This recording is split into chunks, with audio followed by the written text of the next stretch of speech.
Harrison, just how frustrating was it to, A, not have shots fall at all night long, but also just the rebounding numbers are way skewed their way? Yeah, I mean, I don't think it's, made or missed shots is something that we should, be focusing on. I think it's, our physicality. In the first half, we just let them, play comfortably. Started making some shots, and then as the game went on and they started feeling confident, I feel like that's when, the rebounding disparity started. Obviously, they slowed the game down. We took away our fast breaks. They were methodical into getting into their sets, and we kind of let them get comfort with that. So, to me, that's where the game, we lost the fight in that game. Where did you see some of that rebounding disparity come from? I mean, obviously, their bigs were crashing, but, their smalls as well. They create a lot of mismatches, and rebounding has been something that we've been talking about. Although we've been winning some games, we've been giving up a lot of offensive rebounds, so tonight was one of those games where, it came back to bite us. In a game like that where, you come off a game where you're just scorching, shooting as well as you guys did, so many missed opportunities and wide open shots, is that frustrating for you guys, or does it feel like, you kind of take some solace out of that because it kind of balances itself out a little bit? No, I mean, last game, was an anomaly. I mean, there's a reason that it was a franchise record for threes. I mean, it doesn't happen too often. So, we just have to, have the poise and know that, we're not going to come out and shoot 50% from three and drop in 22 threes on a nightly basis. Most nights, more or less, will look more like tonight. So how do we figure out ways to go and get wins? How do we get ways, when we get to the bonus with 5 minutes, 6 minutes, 7 minutes and a quarter, those are opportunities where, we need to start, finding contact. We need to start looking at the rim, as opposed to, shooting jump shots. Harrison, last year, if you guys would have shot less than 37% from the floor and got dominated on the glass like that, you would have been blown out. But do you see the sign of growth that it was a three-point game, you had a shot to tie it at the end, even though things went poorly most of the night? Well, I mean, I think we found our compete there in the second half. But at that point, we already kind of let people get into rhythm. At the beginning of a game, and I think that's really where you have to make your mark. And for most of this season, I think we've done a good job of starting games with the right compete level, the right physicality. But tonight, especially with a team like this, where they do play, two bigs, they have bigger guards, they get in there and crash and rebound, letting them kind of get a rhythm early, really hurt us. Harrison, you 10 games in. What do you like about this team? What are you encouraged about, and what are you concerned about after 10 games? That's a lot of questions. I think for us, we know that we can be a good team, and I think the difference between us being a good team and us being a non-playoff team is our consistency. And I think we've, throughout the first, we're now 5-5. The first 10 games, I think more so than not, we've been more consistent this year with what we're trying to do and our energy. But I think taking that next step is those details, right? Those 2 to 3 minute stretches that really decide games in that second half. How tight are we going to be? And it's not coming down to, like I said, made or missed shots.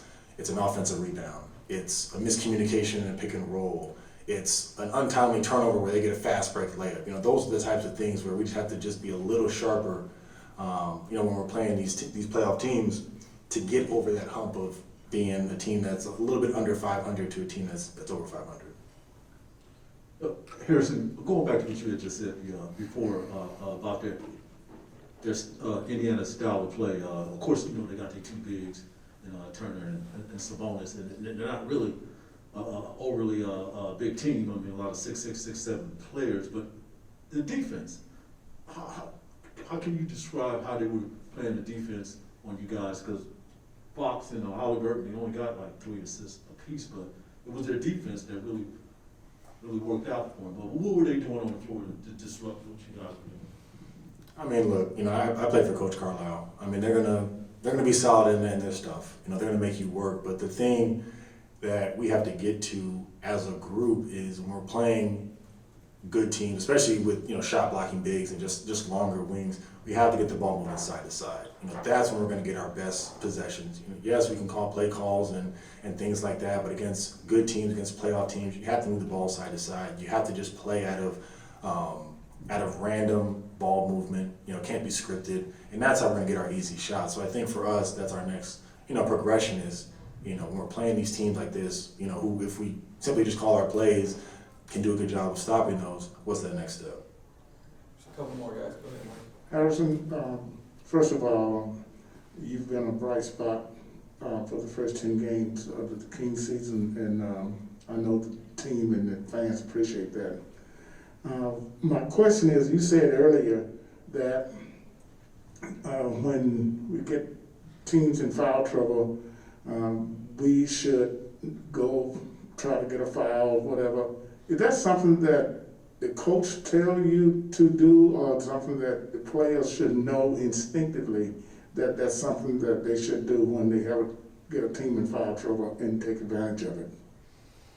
No, I mean, that's something that we as players, you have to recognize and do instinctively. I mean, when we play, top teams in this league, if we put a team in the bonus with 8 minutes, I mean, they're gonna be living at the free throw line. They're gonna try to do everything they can to try to get us into foul trouble, right? We've seen that time and time again. So, in these instances, although we do shoot a lot of jump shots, where we do get into the bonus, like I said, with 5, 6, 7 minutes left in the quarter, we have to just change our mindset.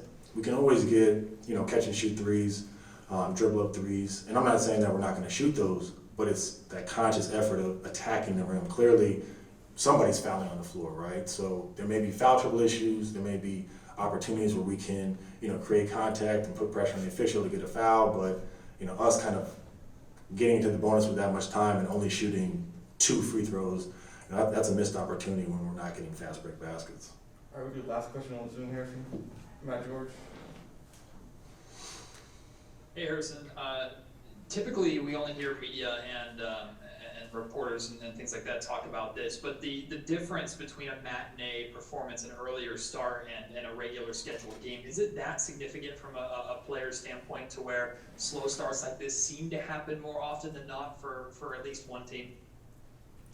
I mean, me personally, I'm not a fan of the earlier games. I love the 7:30 games, but I don't think that's any excuse for us not to come out and play. I mean, you have 48 minutes to play, so I don't think that's any excuse for us not to be able to, show up and get the job done. And that is not an excuse tonight for why we didn't start the game with the right, mentality. All right, thank you, Harrison. Appreciate it, guys.